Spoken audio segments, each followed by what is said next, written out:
Sunday, the 19th of September, 2021, an 8-race program will take place up in the capital, Pietermaritzburg, Hollywood Bets, Scottsville. We have an action-packed show, so let's get straight into it. The very first race, there's a rerun of Greyview, there's a rerun of Bugsy Malone, and there is an interview with Rachel Venica, who is going to ride Bugsy Malone. Global Paths hanging tough though as they come to the 200 down the inside. Humdinger, and Humdinger now takes it up. Greyview's running on from behind. Humdinger over the last 100 metres, and Humdinger's running strongly now, and it's Humdinger on the inside to win it. Humdinger has won it. Second position will go to Greyview, third to Metallic Gold, and the Brief ran fourth. Darker, specially selected, is coming under pressure, got a length and a quarter to make up. Trafalgar Square's on the inside, then Get Carter, and on the outside all the time it's now Trafalgar Square from Ndaka and specially selected, but Trafalgar Square will win it. The second position flying up, Bugsy Malone probably got second, close for third involved there, specially selected. Yes, Bugsy Malone for Mr. Bosch.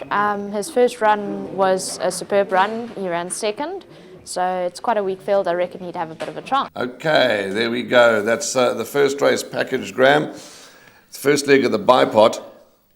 I quite like Bugsy Malone. I was impressed with his debut performance. He is a 5-year-old though, so I'm not sure the reason for that, but what I am happy with is that he ran second on debut, and I think he can progress to go close to winning this. Well, he should be a big player in the race. There's no doubt about that. He should benefit from the experience of his first run. They're throwing the kitchen sink at him. He's been declared now to race with blinkers and a Cornell collar. So he's obviously got respiratory issues, and that's maybe the reason he's been off the track for so long before making his debut. But I can't help feeling that perhaps 1,000 metres, a quick 1,000 metres, is a little on the sharp side for him. That said, amongst those that have run before, there's not much to beat. Greyview, obvious chance, third run after rest, was beaten by Humdinger last time out, who's come out to win again since, and Drogarati comes into the race with fair form. And then, of course, there are the three first-timers that look the part on pedigree. Number 2, One Too Many, gelding by What a Winter, trained by Michael Roberts. Captain Hits, a well-bred son of Captain of All, trained by Paul Gadsby. And then the 4-year-old son of Captain of All, Gold Ensign. Anton Marcus has taken the ride. MJ Odendaal trains. Interesting declaration, a half-cup blinker on the near side. So that's interesting. Gold Ensign is the shortest priced of the first-timers at 5-1. One Too Many at 7-1. But yeah, I like Greyview a little bit, but Bugsy Malone obviously warrants respect, as does Drogarati.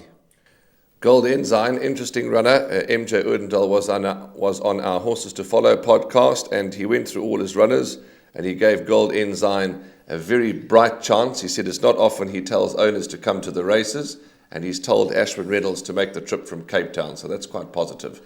Well, if Gold Ensign's got any above-average ability, then he could blow this field away. So from a bipod perspective, I think you've got to go a little wide. It's quite a tricky race. I think you've got to throw in both the first-timers, One Too Many and Gold Ensign, as well as Greyview and Bugsy Malone.